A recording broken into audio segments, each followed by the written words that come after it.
Hello, hello. Welcome everybody to the Jerichshow. I, as always, am your handsome host, Javad Malik, the only show that you need to watch for your weekly dose of cybersecurity news, views, shenanigans, and a whole lot more. Welcome to the Jerichshow, featuring your hosts, Javad Malik and Eric Krohn. Timely topics, poorly presented. So there was a mistake in that pre-roll because Eric Krohn is actually on an airplane at the moment. So, can replace him with a can of something, or even that's a bit more useful than him. Eric is what I refer to as our little star, dim and very distant. So we're going to replace him today with another good colleague of mine, James McQuiggan. How you doing? Hey, howdy. How's it going? Good. I like your setup. I see you got your caps on your tree. Yes, my hat tree. Yes, I did a presentation yesterday, and somebody made the comment, "Hey, I like your hat rack," and it's a hat tree. But thank you very much. Appreciate it. Good. See, I've got a tree just like that over there. That's awesome. Whoever gave you that tree must be somebody really, really thoughtful and respective of who you are. Yeah, someone that knows that I would kill any living plant within a week that you put in there. So it's a good thing that happened. Fake trees are good. Fake trees are good. Not all fake. Yeah. Anyway. No, but yeah. Speaking of fakers, let's get into the stories, because that's what people are here to do. They're not here to hear our banter, even though I think that's what we do best. But the biggest story of the week is I can't just go ahead without quoting Wesley Snipes from Passenger 57 with the most clunkiest line ever delivered in a movie. Have you? It's like, do you gamble? Sometimes. Do you play roulette? Why? Always bet on black. Yeah, it just doesn't make sense whatsoever. I don't know what the writers were thinking, but even they weren't as bad as the security at Caesars and MGM. So what was this all about? You were speaking about this before we went on air. You had some opinions. Yeah. This is extremely unfortunate. I mean, I think $33 billion company with regard. Oh, this is the Caesars one. Well, sorry, I'm thinking of the MGM. It's crazy. I mean, the fact that we had Caesars and MGM both have this, I got my casinos confused. Yeah. We already know about what happened with MGM and with their ransomware attack, but this one we discovered through the 8K form. So, sorry, let me rephrase that. This is the 8-K form with the Security Exchange Commissions, the SEC, where they're now requiring organizations that are publicly traded, if they have any type of cybersecurity incident, they have to report it within, I think it's 72 hours. Yeah. And this one was discovered with what happened with Caesars, was discovered through one of these forms as well. So I think overall, we're going to start seeing a lot more of organizations or publicly traded here in the US coming forward with their incidents that ends up happening. But yeah, this one, I believe this is the one that came in through a IT network.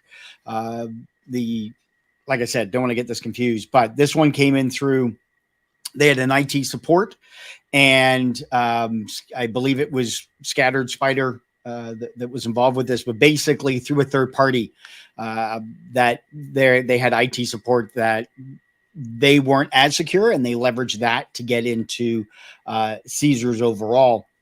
And it just gets back to, the story back from probably, 2015 with Target, where they got breached because of a third party company that they were working with, who didn't have as much security. Granted, the issues with Target at the time, but ignoring that, here what we're seeing with Caesars is, it's a similar style attack. They had a IT vendor where their security culture may not have been as good as others.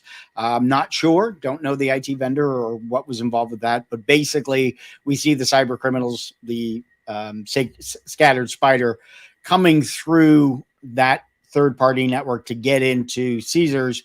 And I guess not a lot of least privileged access. Not sure on all that, but basically they made off with a lot. The loyalty program database, when you've got a loyalty program database, that's full of all that sensitive information. And why that program was easily available to IT vendors that they could go in and see that, I'm not sure.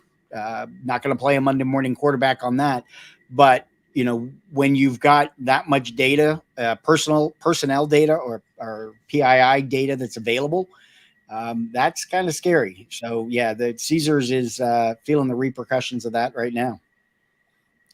Monday night quarterback. I completely lost the reference. We are international podcast here. We have listeners from all around the world. Okay, from Australia to the Middle East to the UK to the rest of mainland Brexit Europe. All right, let me change my analogy. Backseat driver, because you know what that's like, right, Javad?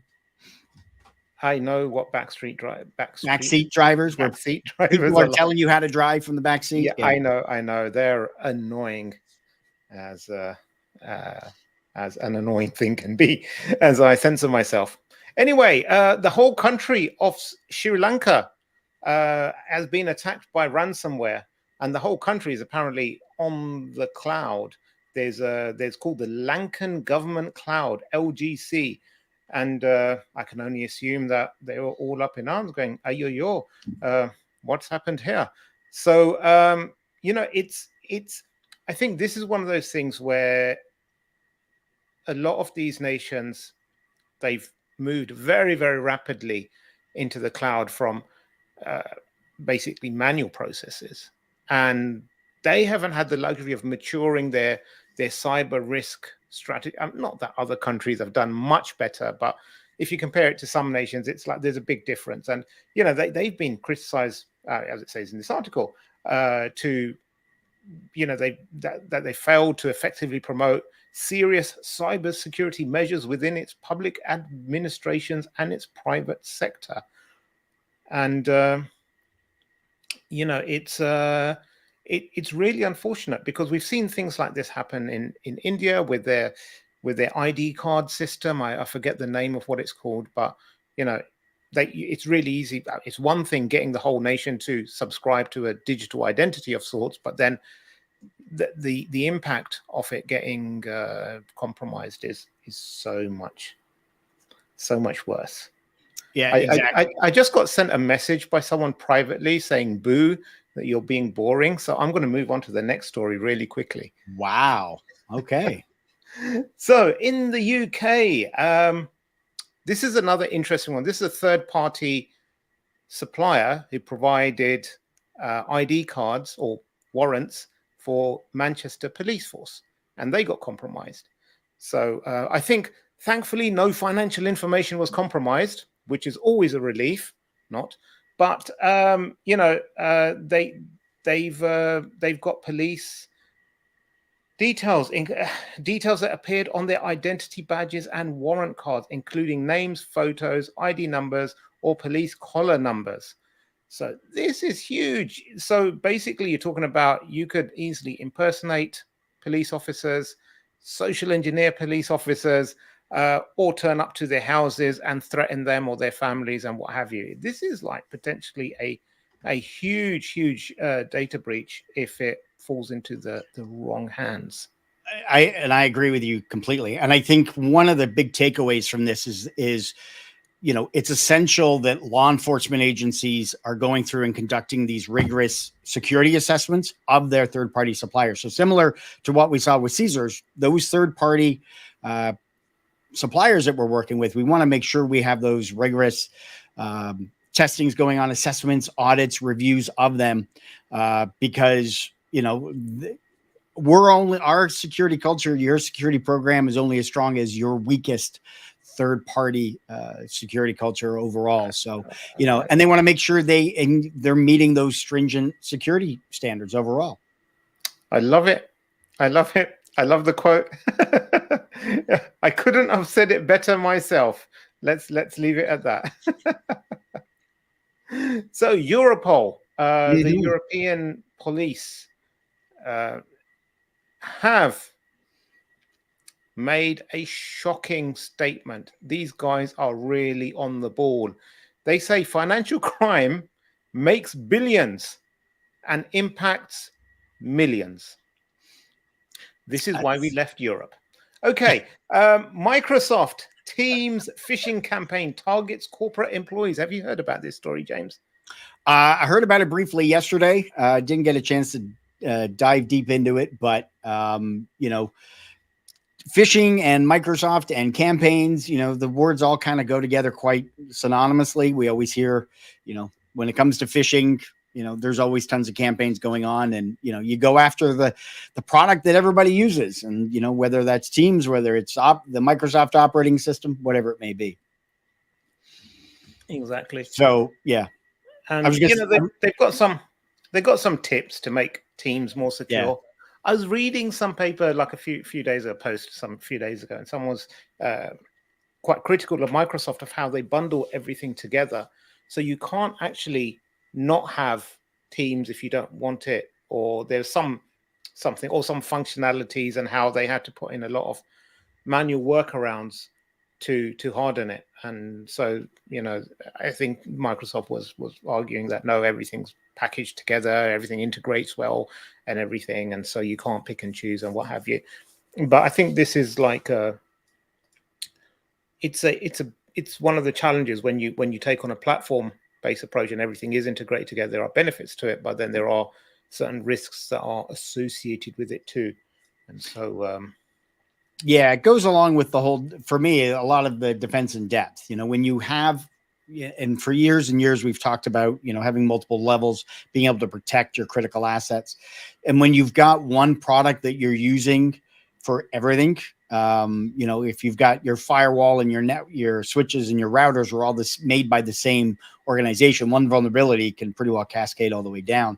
Same here with, if you're using Microsoft Teams and the Office suite and the operating system and all the other functionalities and capabilities from Microsoft, a vulnerability in one could cascade all the way down. So it doesn't hurt to have other ones. Now, granted, I know from a budgetary standpoint and capital costs and all that, yeah, you can get it all bundled. It makes life a lot easier. So there's that risk that has to be weighed by organizations. It's like, okay, do we want to put all our eggs in one basket, or do we want to diversify? Well said. Well said. It makes such a big difference having a co-presenter on this show that actually has somewhat of an idea of what they're talking about. I'll give you that. What you lack in height, you make up with intelligence. I'll say that.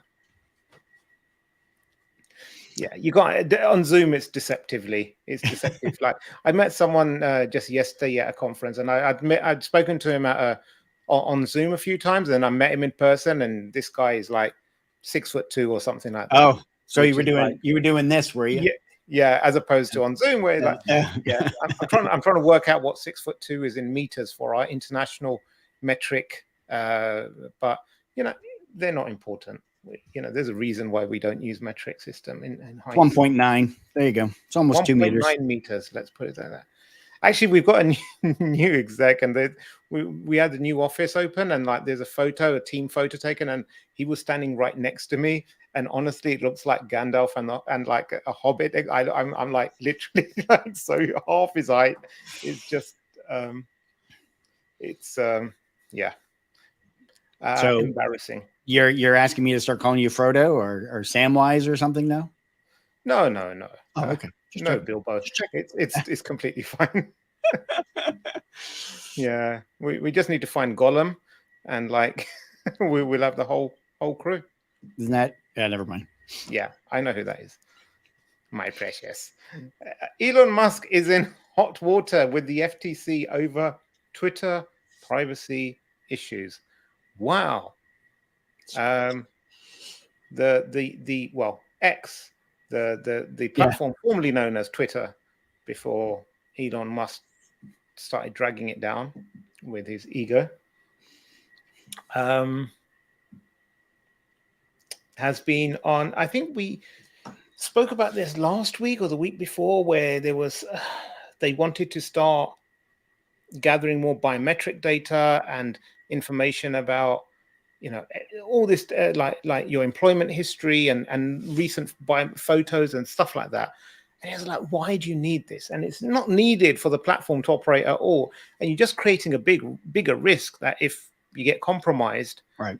that's more and more valuable data to be taken. Mhm. And the problem is that this is kind of like taking a leaf out of Facebook's book.